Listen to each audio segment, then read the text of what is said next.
Shalom, selamat pagi Bapak Ibu jemaat yang terkasih dalam Tuhan Yesus Kristus.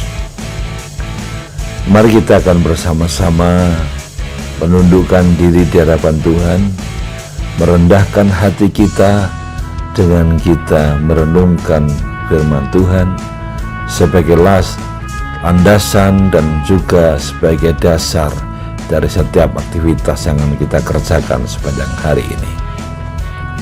Renungan kita pagi hari ini diberi tema tugas dan pekerjaan iblis menghancurkan. Terambil dari 1 Tesalonika pasal 2 ayat 13-20. Adapun yang akan kita baca dan kita renungkan itu dari ayat yang ke-18 yang demikian firman Tuhan. Sebab kami telah berniat untuk datang kepada kamu, aku, Paulus, malahan lebih dari sekali, tetapi iblis telah mencegah kami. Jemaat yang terkasih dalam Tuhan Kristus, hidup Kristen tidaklah mudah, karena setiap saat kita harus memiliki persiapan untuk berperang. Tetapi peperangan yang kita hadapi bukanlah peperangan secara fisik, melainkan peperangan rohani.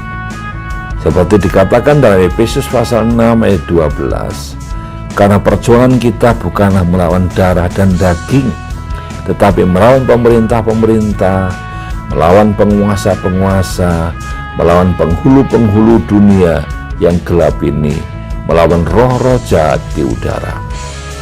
Kita tahu bahwa hari-hari ini adalah sangat jahat, di mana iblis sedang berjuang keras untuk menipu, mengelabui dan menghancurkan manusia, karena memang iblis adalah pendusta dan sangat ahli dalam hal menyamar. Oleh karenanya kita harus berjaga-jaga dan berdoa agar tidak terperdaya oleh tipu muslihat iblis. Tujuan utama daripada iblis adalah ingin memisahkan hidup manusia dari kasih Tuhan dan berusaha untuk mencuri firman dari kehidupan orang percaya. Seperti dalam perumpamaan tentang penabur dikatakan bahwa orang-orang yang di pinggir jalan tempat firman itu ditaburkan ialah mereka yang mendengar firman, lalu datanglah iblis dan mengambil firman yang baru ditaburkan di dalam mereka. Markus 4 ayat 15. Tidak bisa dibayangkan bila seseorang hidupnya menjauh dari Tuhan dan tidak lagi menjadi bagian daripada orang-orang yang takut akan Tuhan, bahkan tidak lagi menjadikan firman Tuhan sebagai pegangan dalam hidup, pastilah ia akan hancur.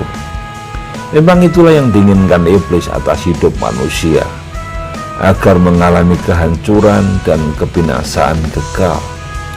Tidak hanya itu, iblis juga berusaha untuk mendakwa orang-orang percaya siang dan malam, sehingga kita pun mulai meragukan status kita sebagai anak-anak Tuhan.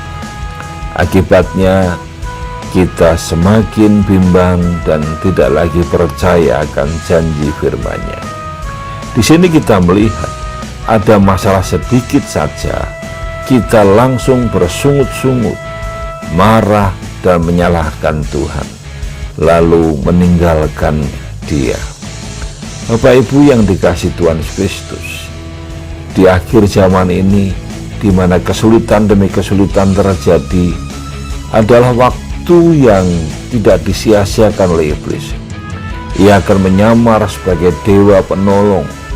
Dia akan menyamar sebagai malaikat terang bagi manusia dengan menawarkan hal-hal yang indah dan gemerlap dari dunia ini, termasuk di dalamnya harta dan pangkat, sehingga banyak orang berduyun-duyun datang untuk meminta pertolongannya, sehingga pikiran manusia hanya berfokus pada hal-hal duniawi. Itulah tipu muslihat iblis yang sedang dikerjakan. Itulah yang terus-menerus akan dilakukan oleh iblis untuk membuat iman orang percaya menjadi gugur. Oleh sebab itu, mari kita berjaga-jaga dan berdoa setiap waktu, supaya kita tidak masuk dalam perangkap iblis ini.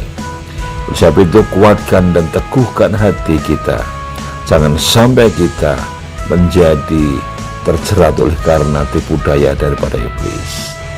Selamat beraktivitas, selamat melakukan kerjaan kita hari ini. Tuhan memberkati selalu. Haleluya.